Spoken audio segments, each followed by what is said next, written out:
Chad, of course, has this fantastic pressing plant in Salina, Kansas. That's a good rhyming word, Salina.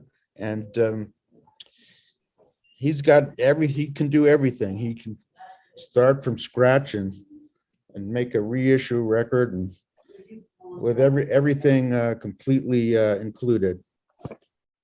Now, let me ask you, you say you make your own silver. What's that mean? Well, they get the ingredients, you know what I mean? And then they mix it together. It's certain ingredients, like a lot of the plating departments, they won't, you can buy it pre-mixed, right? And like most things that you buy pre-mixed, it's not quite the quality as if you're able to make it yourself. And there's very few people that know the ingredients to make it themselves. So it's, you know, it's kind of like scientific lab stuff, or maybe making drugs or something, I don't know. And so you take the ingredients and you mix it yourself, and you weigh it, and you stir it. And we like, you know, doing it the old fashioned way, making it ourselves. And it really, it's like the kid Charlemagne of audio. Or Breaking Bad. Yeah. So Chad, why don't you formally introduce this setup? well, to finish. We're not taping this? Yeah, we are. Oh, okay, good. But we can always edit. But the thing is that, just to end that thought, was it's the hard way of doing things. But as we all know, usually the hard way is the best way. It's the hard and more expensive way, but we find it the best way. So we do it the old fashioned way. That's the story of the silver. Okay. So Fred, you wanted everyone to introduce themselves or something? Well, I don't know. This is Chad Kassem, proprietor of Acoustic Sounds and Analogue Productions, which is reissuing the entire catalog of Steely Dan albums on ultra high quality pressings mastered at 45 RPM for the first time ever. I'm Fred Kaplan, a reviewer for Tracking Angle, formerly of Stereophile and The Absolute Sound, also a columnist for Slate. And this, of course, is Donald Fagen, co-leader of Steely Dan. That's right. So here we go. And so where are you, Donald? Are you in Manhattan or are you in Woodstock, Donald? I'm in Manhattan. Okay, well, I'm in Brooklyn. Chad's in Salina, where nothing could be finer. Now, what about, let's see, so what again, remind me what albums you're going to be releasing. We're going to be doing them all, you know, starting out with Can't Buy a Thrill, all the way to Gaucho. Well, actually, Everything Must Go. You've already released Everything Must Go and Two Against Nature, obviously. Right. We've done the two Warner Brothers titles. We've done those on 45 RPM, and we're getting ready to do them on SACD, which is Super Audio CD. And then we're going to start at the beginning of the uni titles, the ABC, Can't Buy a Thrill, and go to Gaucho. So we'll have done the whole nine, all 9 records. And, so Donald, you know, I remember talking to you some time ago. You've said this in interviews too, you had thought that all of the original tapes for these albums had disappeared. It turned out that they exist, except for Gaucho and Aja, and they found, you know, one-off copies of those. So did this come as a surprise to you? Had you heard some time ago that they really did exist? Because the story is that there were some of the masters disappeared in the famous Universal fire. But you thought they disappeared even before the fire. Oh yeah, even before that, they told us there were some masters missing of certain songs, I think it was. So this turns out not to be true. I mean, what do you make of that? I think it's, you know, just kismet, as it were. I mean, it's amazing that these things turned up and that you're able to still make some records out of these things. We had heard some of the same rumors, you know, and we were very nervous, and, you know, and the deal hinged on it really because, you know, we only use original master analog tapes, you know, unless we really know that there's no way that we're going to find the master and there's a really good tape copy.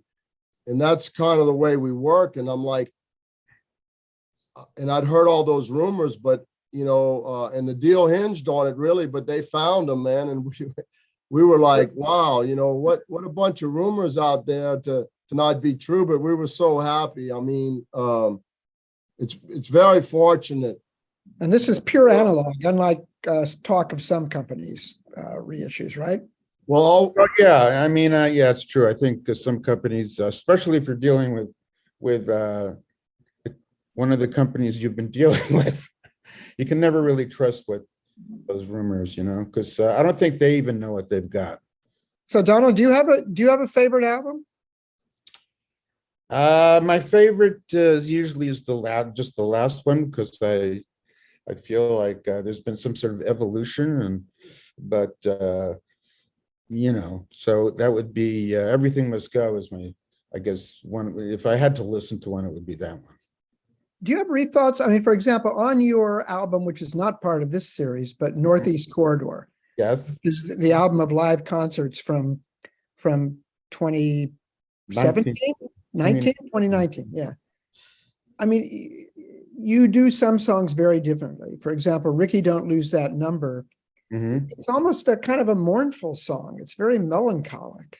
Now, is that because you just got tired of playing the same version over and over, or looking at this song from an older time in your life, do you look at the song differently? I think, I got kind of bored playing that one many years ago, and we experimented with the arrangement a little bit. And so I think the current arrangement, there's some chords that are enhanced a little bit. And I think most of it is just maybe the way the band feels the song, which, I never say they have to imitate a record or anything. And it's just the way we actually play it has evolved. Because it is a different head. It's a different spirit. Yeah, it's true. I don't know. Someone else would have to judge the difference. So, Chad, you had a question about you were talking to me about the Nightfly cover. Yes, on the Nightfly cover. Yes. We're in the process of reissuing all the contemporary label records, like the Sonny Rollins, Way Out West, and you got Meets the Contemporary Leaders here. That's right. And it's one of the records we're working on, and one of the records I love, and so it's such a surprise and cool to see this. I like to know which. I'm sure it must be one of your favorite records, or a record you like. Yeah, I mean, in that photo, I was acting in the role of a late night DJ from maybe the late 50s, and I just grabbed that record because it was the kind of thing I used to hear when I used to listen to Symphony Sid or Mort Figa, one of the DJs who were on at that time. Does that record have any special meaning for you? I know Sonny Rollins does. What does Sonny say about it? No, I know that Sonny Rollins has deep meaning for you.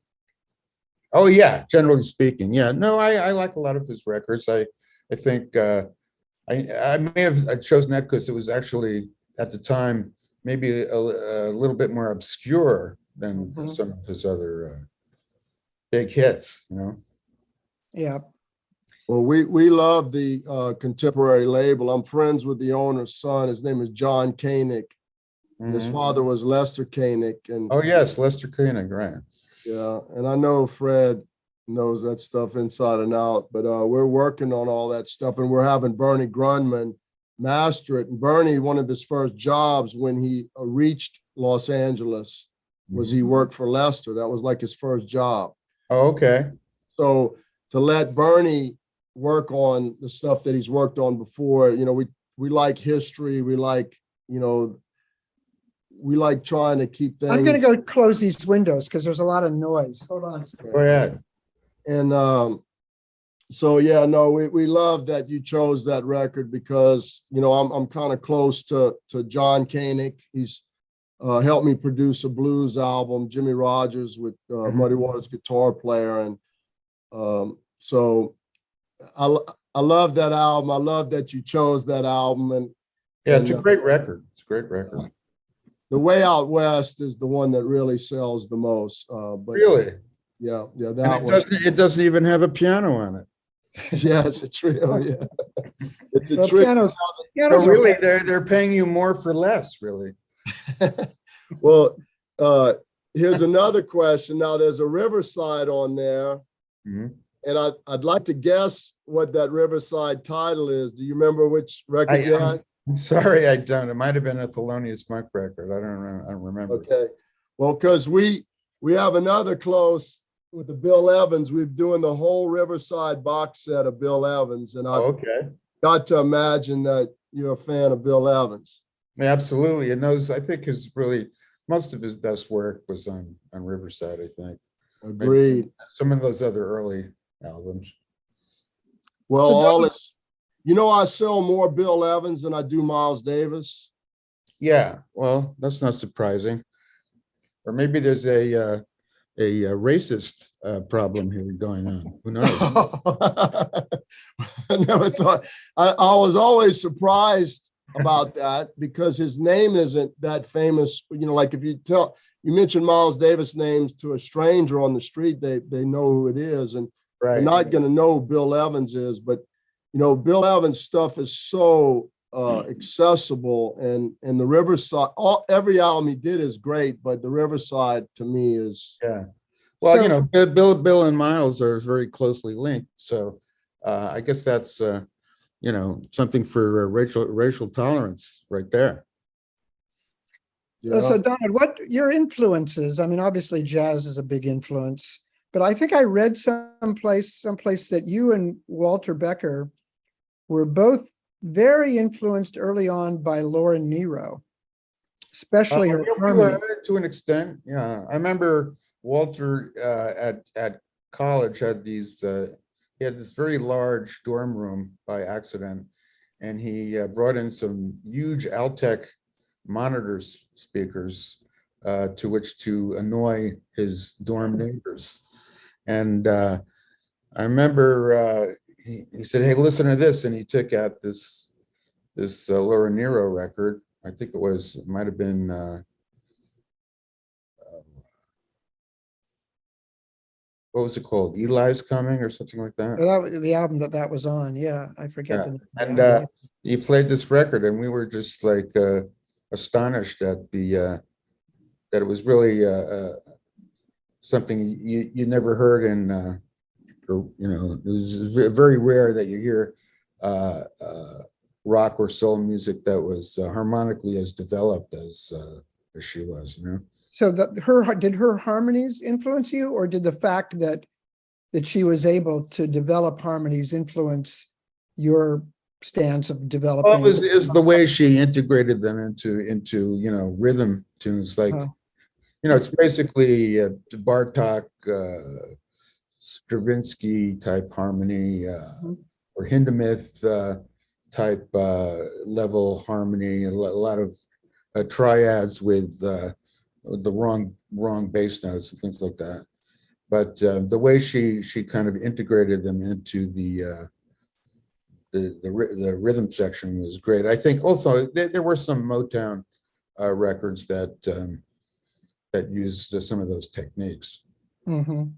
You mentioned the Altec speakers. Were you both sort of hi-fi people growing up, or getting your young? It was mostly Walter. I knew stuff that most people who like records knew, but Walter's father was a hi-fi freak, and he was one of those guys who used to build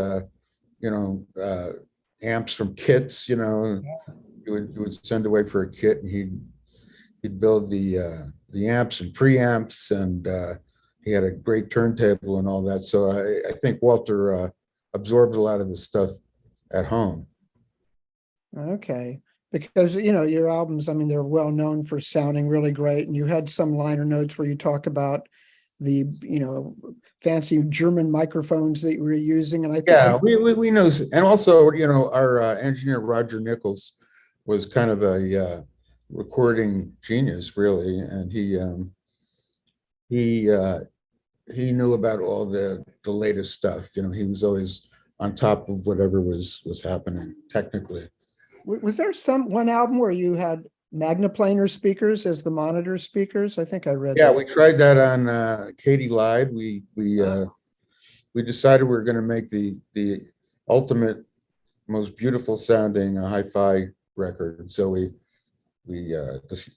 I think it was what happened was ABC bought this beautiful Bosendorfer grand piano, and we thought, well, to do it justice, we have to really have the best microphones, and to monitor while we were making the record, we decided Walter was at that time very into magnaplaners. So we got these two magnaplanar speakers, and we set them up as monitors. The problem was they really didn't like high volume so much, and they finally exploded. Literally. Yeah, because they're just these thin screens. Yeah. Sometimes you want to turn up the level to the point where you want to hear some detail, but the magnaplaners didn't like that. So Yeah, they're good for listening at home, yeah, don't try this at home, kids. They're not really monitor speakers. No, they're not. They're not. Probably not a lot of bass either. Right. Well, at one point we had some subwoofers. Okay. Well, that would do the trick. So I was, of course, a lot of people indulge in the habit of deciphering your lyrics. Some of your there's one lyric that I particularly like. I think it's one of your most poetic lyrics, and I'm not quite sure what it means. It's on Gothic. Almost Gothic. Almost Gothic. And the line is, it's kind of like the opposite of an aerial view. Mm-hmm. Well, yes, that's, describing how you feel when you're with this certain girl, and listening to her speak, and just her whole environment she creates with her presence. And she's it's kind of the essence of introversion, really, which Right. would be the opposite of an aerial view. So it's like being close up, but there's a discombobulating sort of effect. Yeah, well, the whole idea of the sort of Gothic ethos is something where you're somehow closing in on death in a certain way, which is, of course, a lot of that has to do with a lot of the images are people underground. Mm-hmm. I get it. Okay. So they're really looking up, not looking down. So Michael Fremer, the editor of Track and Lingo, asked me to ask you one question. Yeah. And that is, when you recorded, I guess it was Nightfly, and digital was just getting underway, and most people were using Sony machines, but you used 3M digital. Yes. And another record, your record and Paul Simon's Hearts and Bones, I think, were among the two best sounding early digital albums, and they both used 3M digital machines. Okay, well, at that time, 3M, which is of course no longer extant, but those machines, but the 3M 32 track machine was, we A-B'd a lot of these machines, and it was by far the best sounding machine, especially in the lower frequencies. It sounded more analog sounding than the Sony or the Mitsubishi machines when they came out. So unfortunately, it was very difficult to use. It was a temperamental machine, and we had to have this Jamaican guy come in and align the machine like almost every couple of days. all these little lights would start blinking, showing that there was an alignment problem. And like, after you used it for like a couple of days, and this Jamaican guy, I forget his name, used to come in. He'd have to fix the machine, man. It's like that New Yorker cartoon of the guy showing off his turntable and his equipment. And he says, the thing that I really like about vinyl is the inconvenience and the expense. Yeah, exactly. It's kind of like, It was actually very, and recording the Nightfly was truly a technical nightmare because of the 3M machine. Wow. And I wanted to quit on several occasions, say, let's just forget about it. And Roger Nichols would always, you know, cheerlead us back into using it. were there any artists or records or anything that inspired you to be so really by the standard of your day, kind of fanatical in getting the recording just right? I mean, I remember I was, just to put in background, I was doing a profile of you for the New York Times when you were recording Morph the Cat. And I was watching you mix a track. And at some point you would be saying things like, let's bring up the flute a quarter of a dB. And, you know, let's bring down the trumpet a half of a dB. Yeah. You stepped out of the room at some point, and I asked one of your engineers, I said, does any of that make a difference? And they said, no, probably not. But by the end of the session, you know, after a dozen or so of these minute tweaks, the sound was completely different. But I mean, just the idea of really spending studio time and money to get this thing just right. And there are endless stories about this sort of thing. I mean, were you inspired by a certain kind of sound, like a Blue Note sound, or what? Walter and I were both great fans of Rudy Van Gelder's way he recorded and mixed records. You know, it was basically live recording, and he had a really good ear and a beautiful sense of balance. And so, having grown up with those records, I think both of us were very sensitive to the levels. And when you're dealing with a lot of tracks, like you do in rock and roll, rhythm and blues, whatever, it can make quite a difference. We wanted you to be able to hear everything all the time, kind of, you know. So sometimes some instrument will mask another just because of the level, and so you'll want to bring something up, not a whole dB, but maybe a half a dB, you know. So if your favorite record, Steely Dan record, is your last one, which I understand, but what about records in general? Do you have any, like, you know, if you're on your deathbed, I mean, is there a record that you would like to go out on? Is there if you're depressed, is there a record you put on to make you feel a little bit better? I mean, is there? There's many. Not necessarily Steely Dan, just anybody's. Yeah, no, it certainly wouldn't be Steely Dan, I can guarantee it. Because all I hear is the deficiencies when I listen. But well, lately I'm into this into Jelly Roll Morton's record where he's just playing the piano and maybe singing. He has the best feel of any pianist of that early period by far. It's interesting. Like, you know, everyone touts Fats Waller and James P. Johnson, you know, and Willie Smith as being great stride players, and they were.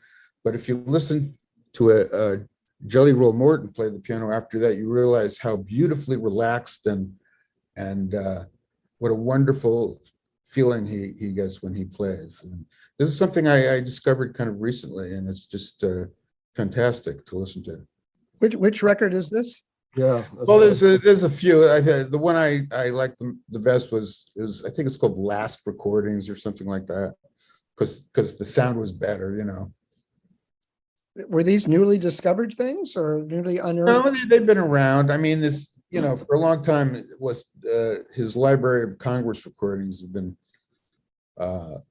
pretty famous because he used to like to play and give you some history at the same time. A lot of those stride players, like Willie the Lion Smith, used to do that too. There's another record of his where he plays songs, but they just keep the mic on so he can tell stories while he's playing in between the songs. And these guys were just amazing characters. Yeah, I love the chatter and things like that on records. You get to feel, get to know the person. So I'm wondering if we can clear up some rumors, maybe demystify them. That there is a story that when you were recording Gaucho, I think it was New Year's, it was Christmas Eve, Uh-huh. and it broke up. And then you said to the guys, "Okay, see you tomorrow." And when somebody said, "Well, Donald, it's Christmas," and you supposedly said, "Well, you have anything better to do?" Yeah, I don't remember that specific occasion, but yeah, in those days I was a workaholic, and I'm not anymore. But in those days, I truly didn't know what I was going to do on a holiday. It was like, I'd spend a little time with family, but then 1, 2 o'clock in the afternoon, I wanted to work.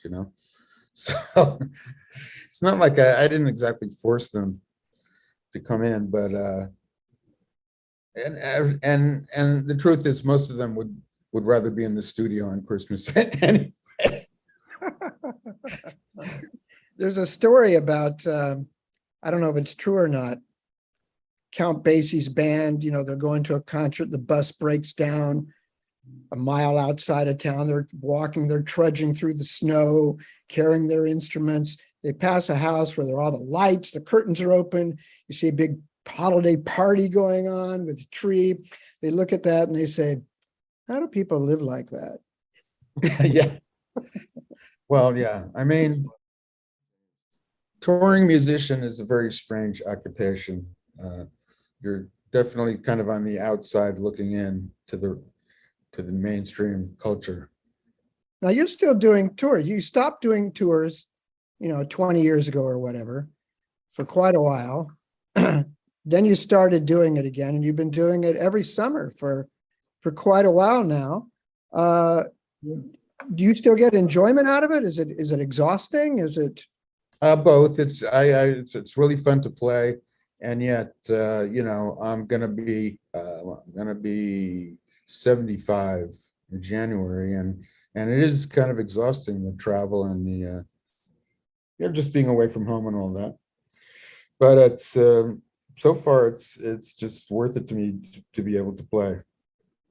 Are you working on a new album now? Yeah, I have a bunch of tunes that I wrote during the quarantine, and I guess within the next couple of weeks, I'm going to go in and figure out what I want to do with them. Are there COVID songs?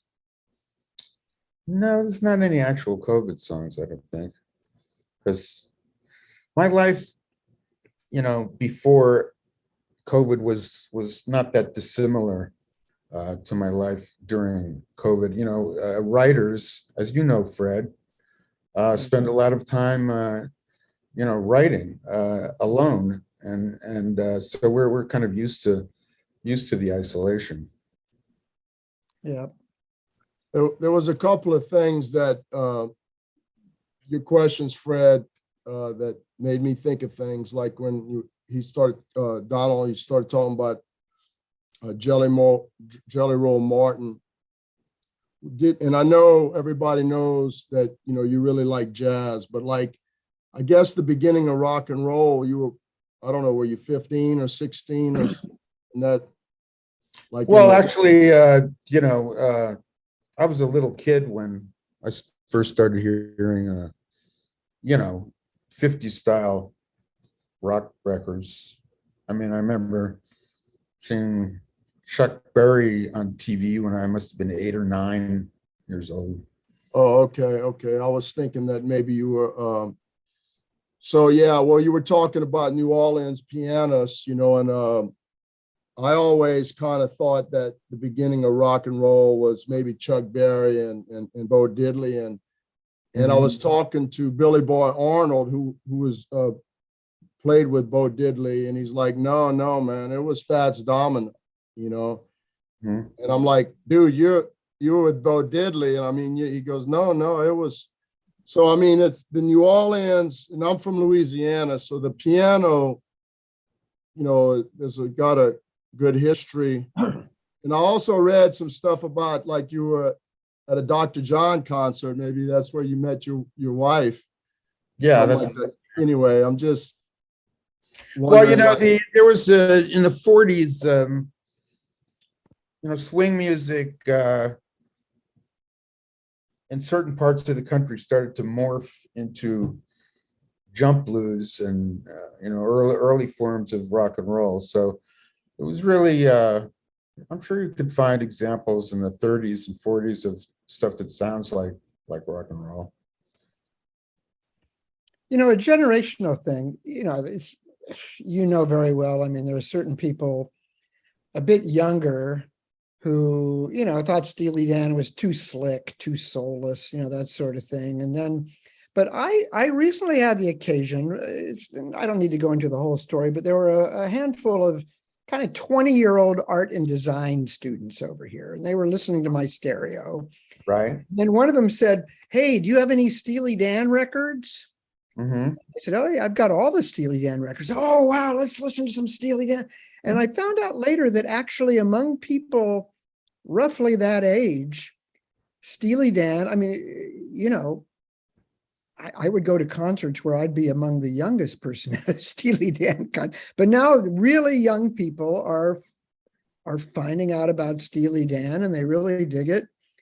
So, do you have any theories on what's going on there? There was some article that I forget who wrote it recently about how millennials are into listening to Steely Dan, and I was asked the same question, and I really didn't have a great answer. But one thing I thought is when they were quite young, if their parents or grandparents used to listen to our records, it maybe you know, etched something into their brain. So it's kind of like it may have been unconscious or repressed all that time, and when they heard it again, it turned down a little light or something. But I don't know for sure. Well, that could be. Although, like my kids who are Gen X types, I mean, they listened to the Beatles and Frank Sinatra and Ella Fitzgerald and probably some Steely Dan, and they got some of it, but not so much of the other. So I don't know. It's maybe some millennial can write into you, Chad, and say why they're buying all of the Steely Dan records. That Yeah, sure. Yeah, I really don't have a good theory. You know, maybe they're I don't know. Maybe for some reason they have a more sophisticated ear, or they're just, you know, or they're just exhausted by the kind of music that's played on the radio most of the time. yeah, you've got a lot of great sidemen in the records. Is there anybody that you you know, sort of regret never playing with, or maybe that you would still like to play with? There's some great people out there now as well. Yeah, I mean, you know, it's like I think when we called people from the jazz world, it was because we had something specific we knew they could do very well. But You had Wayne Shorter and yeah, Wayne Shorter or Phil Woods, Mhm. but Pete Chrisley is a great saxophone player. But generally speaking, I think the tunes where that would seem like a good idea are rare. You know, it's just we'd have to hear something that had some kind of something to do with jazz or something in the harmony or the feel that would make it appropriate, you know. But you do have jazz musicians even playing with you now. Walt Weiskopf, for a while, Chris Potter was in your band. Yeah. It's kind of as part of the normal rhythm section, I guess it could. Yeah, well, I think although we have horn sections on some of the records, when we put together a live band, we wanted to, be able to access these people for their solo abilities, and also they're the best ensemble people as well. And we wrote new charts for a lot of tunes that originally didn't have horn sections. Mhm. Yeah. Because I need all the help I can get, Fred. I've seen people like there's Ray Brown was on one of your records. Yeah. Sure, we've had lots of Jerome Richardson and Phil Woods, Wayne Shorter, all kinds of guys, from Oh, wow. Who on Dirty Work? Is that Jerome Richardson? It is. He's way overqualified to be doing what he's doing on that record, but I don't know, man. Listen, on that particular, we worked real hard on that album. And like they say in the mastering business, a bad job's easy to beat, but a good job is very hard to beat. And we had to work, honestly, we recut it 7 times. But on Dirty Work, I mean, we smoked the original. I mean, it's not, I don't think it, and when he plays, that's if you just wanted to go right to a place where you can hear the difference, the clarity and how low he's playing, and how smooth, it's just unbelievable, man. I mean, I'm getting chills. Just fantastic musician, played with Charles Mingus and Thad Jones and everybody. He was fantastic. And you remind me of a little bit, John McEnroe. Me? A little bit. There's something about your vibe or something like that. And I'm a friend of John's, and he's actually a pretty sweet person, even though he's known for these tirades when he was a tennis champ. I met him backstage. They had a concert at Radio City Hall. It was called the Year of the Blues, 2003. And they had everybody, man. Greg Allman, Fogerty, B.B. King, Honey Boy Edwards, and he was backstage. And he's a funny guy.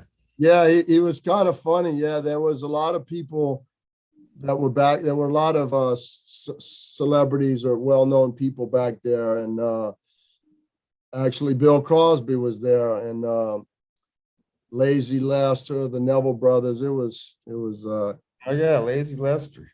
Oh, you know about him? Yeah, he's on one of those swampy labels. Excello, man. That's where I'm from, baby. Yeah, I love those Excello records. Yeah, Slim Harpo. Yeah, King B. What'd you say? Chad, when are your King B didn't? Oh yeah, King B. Raining in My Heart. Scratch My Back. Right. All right, man. When are these titles? When are these titles coming out, Chad? I think October 28th is going to be the first album, Can't Buy a Thrill. And like I said, man, me and Bernie, Bernie's like, hey, whatever it takes to do this right, like sometimes you're like, oh man, I don't feel like calling the mastering engineer and telling him, hey, he's got to do it again, but Bernie's a nice guy, and he's a businessman, and he wouldn't want you to put it out until you felt comfortable with it, and Donald, you've worked with Bernie on some of the records. Yeah, actually, do you get involved in the mastering process? Live records, he did those couple of records. We actually started with another mastering engineer, and they didn't sound quite as good as we wanted, so we shipped them over to Bernie, and he did a great job. So do you get involved in that process, or just kind of see what it is when it's done? Yeah, I mean, Bernie was in LA, so I didn't actually go there, but he would send things to a studio here in New York, and we'd check them out, and we ended up with Bernie. I think we ended up, it's funny, mastering engineers, a lot of time, they want to prove that they actually have a job doing something. They'll like, they'll always want to EQ something, or even if it's a little bit, or use compression. They say, well, we have to use the compression because otherwise, the needle will flip right out of the groove, and stuff like that. But we ended up on those records using absolutely nothing. It's almost like, straight wire and gain. We just they're exactly the way we mix them without any other outboard stuff. Did you go to some of the masterings like on your original albums, like Can't Buy a Thrill? And yeah, we'd always go in those days. Yeah. Although I have trouble hearing in mastering places, they always have these like arcane, weird, large speakers, and they listen at top volume, and it's hard to hear detail. I've never been in a mastering room where you could hear the kind of detail that we were used to listening to in the studio. Do you remember? So they have to send me a copy, and I have to take it home or whatever. Yeah, listen at home. That's what I do. I mean, the pressure's on when you're in the mastering facility. Yeah. I like to get the finished product and listen. Actually, I bought Doug Sack's mastering facility, and so I've got his ATC speakers, and I'm able to listen. Yeah, he did one of our early records, I think. Doug. Yeah, he did. They have his name on the tape box. Okay. Yeah. Yeah, so you remember going to probably maybe working with Doug and Bernie? Yeah, we always used to go in those days when we were, because everything was in LA that we were dealing with, and we had moved to LA so we could just drive over. Who was Doug's partner? That guy? Bill Cheney? No, not Bill recorded one of our records, but I'm thinking of. Let's see, Mike Rees. No, he was sounded kind of a. Oh, Lincoln Mayorga. Yeah, Lincoln Mayorga. Yeah. He played for a while, right? Did you know Lincoln? Yeah, I did in those days. Yeah. Lincoln is a classical guy that I think he composed the Rose, and he's quite a musician. But he plays on Frank Zappa albums. He plays on Doug Kershaw albums. I think he was like the third string in the Wrecking Crew. You know what I mean? Like, oh, okay. Yeah, and it's just amazing, like how you could be a classical guy, and next thing you know, you're playing with Doug Kershaw or Frank Zappa, and I guess he was good, because that's quite a range. Yeah. Yeah, so and I just talked to Bill Cheney. He just came out with a book, the chairman of the board. How's he doing? He's doing good. He's doing good. In fact, I'm going to try to get him to do a YouTube video like this when we get to Asia. You know what I mean? He was definitely the best live recording engineer we ran into. Bernard Purdy, he's not still around, is he? Sure is. Oh, he is, because he did the drums, I think, on Asia, right? Still playing. And doesn't he comes to the studio with signs saying, "Congratulations, you've hired the best drummer in the world." And first time I saw him, he was sitting at the drums, and there was a sign on the right that said, "You done it." And the other side said, "You done hired the hit maker, Bernard Pretty Purdy." Nice. Well, he is. I mean, he's a great guy, and I actually ran into him a few years ago at a WBGO thing, and he was greatly mellowed out and a lot of fun. Okay. Well, you hired the best, man. You wanted the best. You got the best engineers, the best musicians. There's only There's only one way to do things. And now the best vinyl pressing. Absolutely.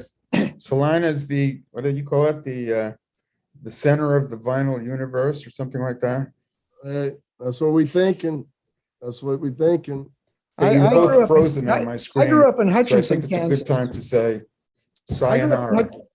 Well, I just want to say All one right, more. you can- There you I grew are. up in Hutchinson, Kansas, You're back, yeah. 90 miles from Salina. Say that again, Fred. I came from Hutchinson, Kansas. There was an A&W drive-in restaurant there, which had a sign which said, "The onion rings that made Hutchinson famous." So the vinyl pressings that make Salina famous. Although I think your vinyl was better than those guys' onion rings. If it was the onion rings that made Hutchinson famous, that doesn't say much for Hutchinson, really. No, it Or the really doesn't. onion rings. No, we're trying, man. We're trying. We really enjoyed when y'all played in Salina, and I hope I'm going to talk Jane into trying to book y'all the next time you go out. Super. Hey, well, very thanks for taking on this project, and I really enjoyed it, and enjoyed writing the crazy liner notes, and so good luck with it. Hey, thank you so much, man. We're going to do the best job, and everybody's going to be real happy by the time it's done. And we really appreciate you trusting us to take this on, because I know this is your lifelong work, and people, it's been a long time since these records have been reissued, man. And it's just unbelievable. It's like the only band. I mean, that's kind of an interesting question there. But it's been a long time. And so people are dying for it, man. We're really honored to be the ones to bring it to the people. Thanks for doing it. And Fred, I might see you next week, right? Really? I'll get back to you. Okay. All right. Okay. Later. Talk All to you right. soon. Okay. Thanks, Chad. Thank you, guys. Thank you so much. Okay, Right. bye-bye. Bye. Please like and subscribe for more audiophile content.